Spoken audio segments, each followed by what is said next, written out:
Listen up, shoppers around the world. They are all gearing up for the holiday season, but in the United States this year, gift giving could come with a substantially higher price tag.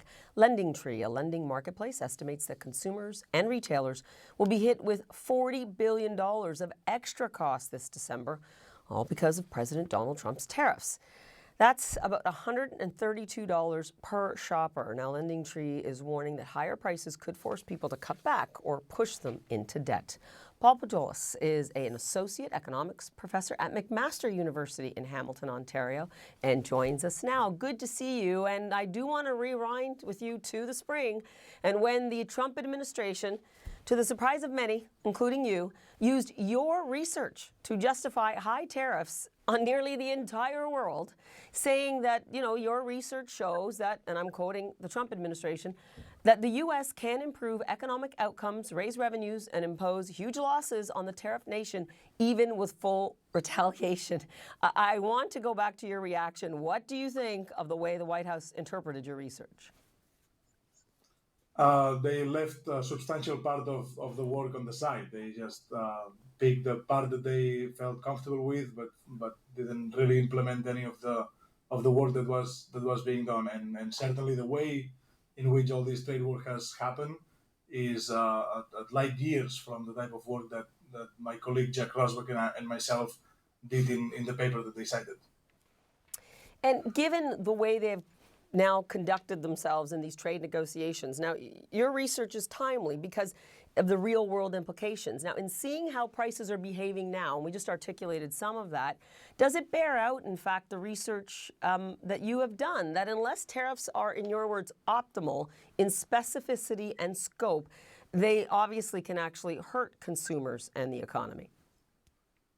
For sure. And in fact, the tariff levels that we're observing are substantially larger than what would be optimal from the perspective of only the United States. These very large tariffs have a direct consequence, that is, the goods that are coming from overseas are going to be more expensive because someone has to pay the tariff, and that is the consumer. And the competitors, the local competitors, the American producers that are competing with these foreign firms will take advantage of the situation and raise prices even further. So it's not that everyone is going to lose, but the bulk of Americans are losing. And we see that now. It's taken a few months. The Trump administration says it's still negotiating, principally with China. Now, as these side deals have been negotiated and a deal with China, if not Canada, right, is possible, how do you see tariffs affecting prices in the months to come, given all the research you have done? And again, these are complicated equations, if you've made clear, and they have to do with price elasticity. That is correct. It's a difficult situation we are in now.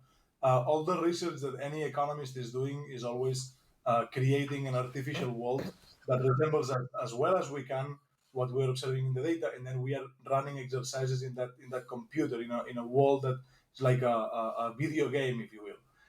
And in all those games that I myself play with my co-authors and all those that other economists are playing with, we all find that whenever we are putting tariffs, prices are going to go up. Now, there is a big doubt that is lingering about what's going to happen in the U.S. economy, and that is what is the Supreme Court going to decide when it comes to these tariffs.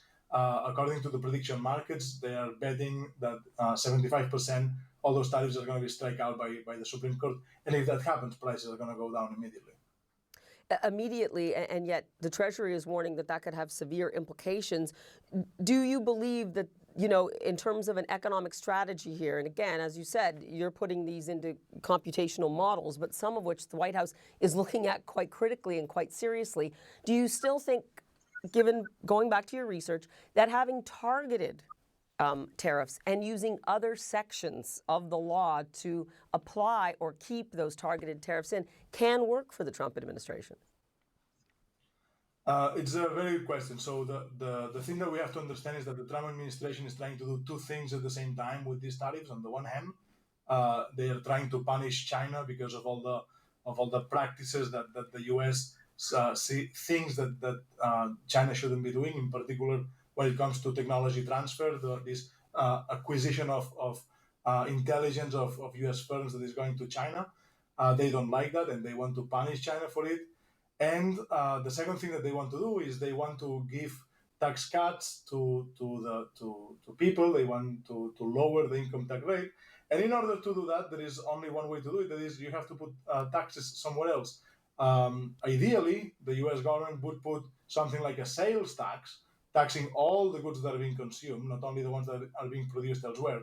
But doing so would be extremely unpopular. That is not something that the American public would appreciate. So the next best thing that the U.S. can do, if they don't want to increase taxes on income, if they do not want to put a sales tax, is to put tariffs. And that is the situation we are in now. Yep, it will be interesting to see just how the administration reacts, given, as you said, a lot of people are waiting for the other shoe to drop on the Supreme Court. Thank you so much for your insights. I do have to have full disclosure. Hamilton is my hometown. Your university is my alma mater. I have an MBA from your school, and the economics equations, the math equations behind you are already giving me chills, shall we say. Professor, thank you for explaining that so well to all of us, especially those of us who may have forgotten some of our economics lessons. Thanks so much. Appreciate it.